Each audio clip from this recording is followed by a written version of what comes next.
జై అమరావతి వర్సెస్ జై ఆంధ్ర, ఇదే ప్రస్తుతం సోషల్ మీడియాలో ఏపీ రాజకీయ వర్గాల్లోనూ సంచలనంగా మారినటువంటి చర్చ. మరి నిన్న పవన్ కళ్యాణ్ తమ పార్టీ నేతలతో నిర్వహించుకున్నటువంటి సమావేశంలో మరి జై అమరావతి కాదు, ఇకపై జై ఆంధ్ర అని నినదించండి అంటూ వ్యాఖ్యలు చేయడం, వెంటనే అది రాజకీయానికి దుమారం చేయడం, దానిపైన రాజకీయ పరమైనటువంటి విమర్శలు కూడా పోటెత్తడం ఎలా చూడాలి? ఇదే అంశాలు మనతో విశ్లేషించేందుకు సీనియర్ జర్నలిస్ట్ డివిఎస్ గారు ఉన్నారు. సార్ నమస్తే. సార్, నిన్న పవన్ కళ్యాణ్ జై అమరావతి కాదు జై ఆంధ్ర అని నినదించండి ఇక పైన. అమరావతి అని అంటే అది 30 గ్రామాలు 30,000 ఎకరాలు దీనికి మాత్రమే క్రోడీకరించినట్లుగా ఉంది. జై ఆంధ్ర అంటే విశాలంగా విస్తృతంగా ఉంటుంది అనేటువంటి ఆ ఉద్దేశంతో ఆయన వ్యాఖ్యలు చేసినట్లుగా కనిపిస్తోంది. కానీ ఇదిగో చూసారా, ఎన్నికలకు ముందు అమరావతికి పూర్తి మద్దతు అని చెప్పిన పవన్ కళ్యాణ్ ఇప్పుడు మాట మార్చేస్తా ఉన్నారు. ప్రాంతీయ విద్వేషాలు రెచ్చగొట్టే విధంగా మాట్లాడుతా ఉన్నారు. రేపొద్దున ఇవి రాజధాని రాజకీయాల్ని ప్రభావం చేస్తాయి అంటూ వైసీపీ చేస్తున్న ఈ ప్రచారాల్ని రాద్ధాంతాన్ని ఎలా చూడాలి? పవన్ కళ్యాణ్ వ్యాఖ్యల్లో ఆంతర్యాన్ని ఎలా అర్థం చేసుకోవచ్చు? మిస్ఇన్ఫర్మేషన్. ఇవాళ ఆంధ్రప్రదేశ్ ఎదుర్కొంటున్నటువంటి ప్రధాన ఛాలెంజ్ ఏంటి? తప్పుడు ప్రచారం. ఏదో రకంగా ప్రజల్లో ఈ విధమైనటువంటి విష ప్రచారాన్ని నింపి అదే నిజమని భ్రమింపజేయటం. గతంలో జగన్మోహన్ రెడ్డికి కలిసి వచ్చినటువంటి ఆ ప్రచారం ఒకసారి ముఖ్యమంత్రి అవడానికి దోహదపడింది. పదే పదే జగన్ చేతిలో, ఆయన మీడియా చేతిలో మోసపోవటానికి జనం సిద్ధంగా లేరు. ఎందుకంటే ఇప్పుడు ఎవరినైనా ఎన్నాళ్ళు మోసం చేయగలరు? ఇప్పుడు మీరు చెప్పింది పవన్ కళ్యాణ్ నిన్న ఆయన మాట్లాడుతూ వాళ్ళ సాధకులు వాళ్ళకి సభ్యత్వం ఏదో 21 లక్షలో ఏమో చేరేది. దాన్ని పెట్టుకుని ఆయన మీటింగ్ పెట్టుకుంటే ఏం మాట్లాడాడు ఆయన? జై అమరావతి కాదు జై ఆంధ్ర అనండి. అమరావతి అంటే మళ్ళీ అదేదో 29 గ్రామాల ఇష్యూ అంటారు. ఇవాళ విస్తృతంగా ఏది ఇక్కడ ఇది కదా అతని మెసేజ్ ఏంటి? సంకుచిత భావాలు వద్దు, విస్తృత రాష్ట్ర ప్రయోజనాల కోసమే జనసేన, ఆంధ్రప్రదేశ్ ప్రయోజనాల కోసమే జనసేన. ఎందుకంటే నష్టపోయింది జగన్ 5 ఏళ్లలో ఆంధ్రప్రదేశ్కి తీరని నష్టం జరిగిన నేపథ్యంలో అతను అసలు పొత్తు కట్టిందే దానికోసం. ఇది ఇప్పుడు తెలుగుదేశం పార్టీతో తను తగ్గి ఇవాళ కూటమిని గెలిపించాడు. 21 సీట్లకే అతను పరిమితం అయ్యాడు. ఎంపీ సీట్లు 2 తీసుకున్నాడు. బీజేపీకి ఇంకెక్కువ ఎంపీ సీట్లు ఇచ్చారు. ఎందుకు అతను అంత త్యాగాలు చేశాడంటే కారణం అదే, ఏది? రాష్ట్ర ప్రయోజనాలు, ప్రజా ప్రయోజనాల లక్ష్యంతో. ఇప్పుడు ఈ ఇచ్చిన నినాదం కూడా అదే కదా, జై రాయలసీమ, జై ఉత్తరాంధ్ర, జై అమరావతి. ఎందుకురా నాయన? ఇప్పటికే అటు తెలంగాణను కోల్పోయారు. హైదరాబాద్తో వీళ్ళకి అసలు ఎటువంటి సంబంధం లేదు. రాష్ట్ర విభజన జరిగిన నష్టం కన్నా జగన్ పాలన చేసిన నష్టం 100 రెట్లు ఎక్కువ. అది కేవలం 16,000 కోట్ల లోటు బడ్జెటే. ఏది? విభజన వల్ల ఆంధ్రప్రదేశ్ 16,000 కోట్ల లోటుతో వచ్చింది, రాజధాని లేని రాష్ట్రం.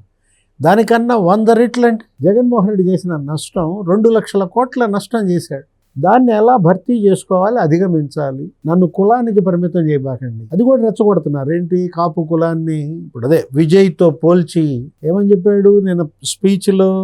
అక్కడేదో పార్టీ పెట్టాడు ఆయన, అప్పటి ముఖ్యమంత్రి అయ్యాడు. ఇక్కడ ఈయన సింగిల్గా వెళ్లకుండా ఈయన మరి కాపు ముఖ్యమంత్రి అయ్యే అవకాశాన్ని పవన్ కళ్యాణ్ కాల రాశాడు అన్నట్టుగా ప్రచారం. విజయ్ కన్నా ఒక 7-8 ఏళ్ల ముందు ఇతను సింగిల్కి వెళ్ళాడు, దెబ్బతిన్నాడు. 2 చోట్ల ఓడిచ్చారు కదా. ఎక్కడైతే కాపులు బలంగా ఉన్నారో అక్కడే పోటీ చేస్తే నాకెందుకు ఓట్లే లేదు ఆ కులం అని అడిగాడు. తర్వాత ఏమన్నాడు? సరే ఆ రోజు ఒకరిని గెలిపించుకుని నిలబెట్టాం పార్టీని. నిలబెట్టినప్పుడు మిగతా వాళ్ళందరూ ఎందుకని నన్ను వదిలేసి వెళ్ళిపోయారు. 2019లో ఆయన 2 చోట్ల ఓడిపోయి 123 స్థానాల్లో డిపాజిట్లు కోల్పోయిన పార్టీని బతికించడం కోసం, నిలబెట్టడం కోసం అతను ఒంటరి పోరాటం చేశాడు. ఆయన తరఫున గెలిచిన ఎమ్మెల్యే కూడా అతను వదిలేసి వెళ్ళిపోయాడు.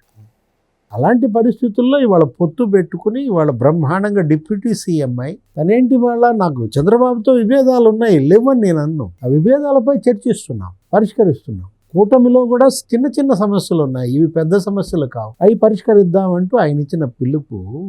ఇక్కడ ప్రాంతం వద్దు, కులం వద్దు, రాష్ట్రమే ముద్దంటూ తనేంటి జగన్మోహన్ రెడ్డి మీద ఎందుకంత అతను సీరియస్ అయ్యి ఒక రకంగా ఏంటి బాయ్కాట్ వైసీపీ అని పిలిపించాడు. Hello AP, by by YCP అన్నది ఎందుకు? ఈ నష్ట నివారణ చర్య అది. ఇప్పుడు అమరావతి మీద ఆయనకి ఏదో మోజు తగ్గింది. ఇప్పుడు ఏమిటి మావిగన్ అదే గొప్ప నిర్ణయం అని చెప్పి ఇప్పుడు ఆయన చెప్పకనే చెప్తున్నాడు పవన్ కళ్యాణ్ అంటే. ఇక మావిగన్ను అమరావతి వేరు కాదు కదా. అమరావతిలోనే మావిగన్ ఒక భాగం, గ్రేటర్ అమరావతి. ఏది? అది మచిలీపట్నాన్ని తీసుకొచ్చి ఇతను యాడ్ చేశాడు. దాని మీదే జగన్మోహన్ రెడ్డి మీద అనేక సెటైర్లు వెళ్ళిపోయాయి. ఏమని? హైవే మీద పెడతారా, దాబాలా ఏమన్నా అంటూ. ఇవాళ మావిగన్ గురించి అసలు జగనే మళ్ళీ ఇంకా నోరు తెరవట్లేదులే.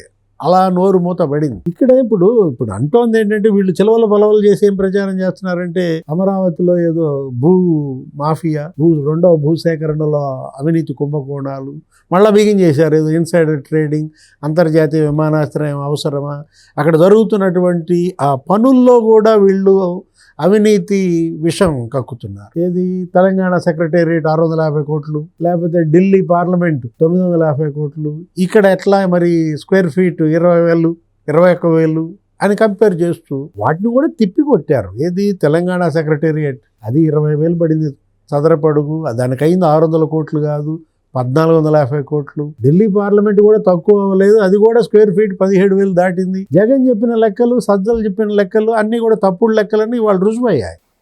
మంత్రి నారాయణ ప్రెస్ మీట్ పెట్టి మొత్తం వివరాలు చెప్పాడు. తర్వాత వీళ్ళకి అసలు రైతుల మీద ప్రేమ పెరిగింది. ఏంటి, ప్లాట్లు ఇవ్వలేదు, ఇప్పటికీ రైతుల ప్లాట్ లేదో ఎక్కడో చెప్పలేదు, దానికి కూడా ఇచ్చారు కౌంటర్. 99% ప్లాట్లు ఇచ్చేశారు రైతులకి. కేవలం ఇంకొక 600 మందికో ఏమో ప్లాట్లు ఇవ్వాల్సి ఉంది, అది కూడా ఒక 350 కోర్టు కేసులు ఇట్లా ఇచ్చుకున్నారు. ఇక ఏం దొరికింది, కొత్తగా ఏమేమి బిగిన్ చేశారు. ఆ పేరుని నాని అని ఆయన అయితే అతని కమ్మాళ్ళ మీద ప్రేమ పెరిగింది.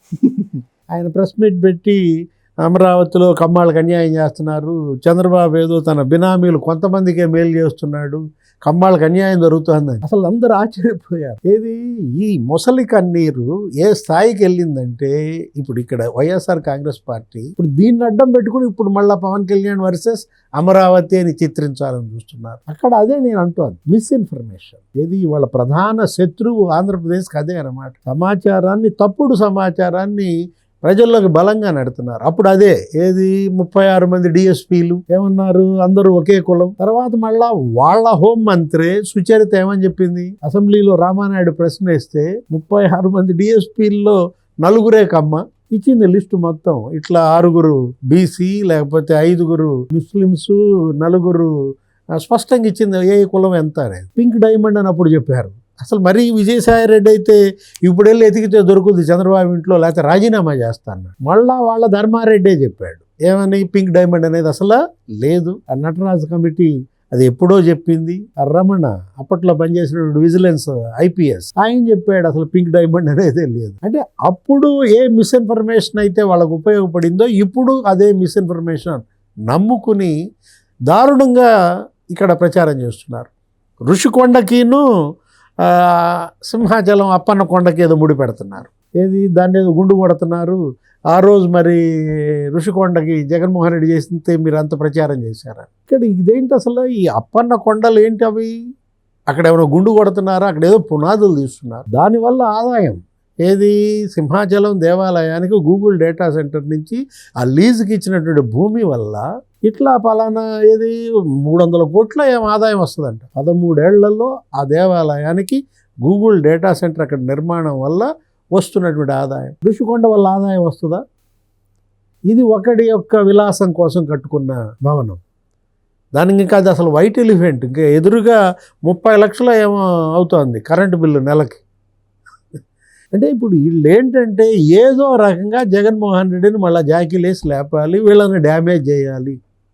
దానికోసం పవన్ కళ్యాణ్ని మళ్ళీ ఉపయోగించుకోవటం, అంబటి రాంబాబుని ఒక కాపు టైగర్ అనడం, వంగవీటి రంగాతో పోల్చడం. అబ్బో మామూలు పాటలు కాదు, నానా పాటలు పడుతున్నారు. వీళ్ళు ఎన్ని పాటలు పడినా జగన్మోహన్ రెడ్డిని నమ్మరు. Thank you.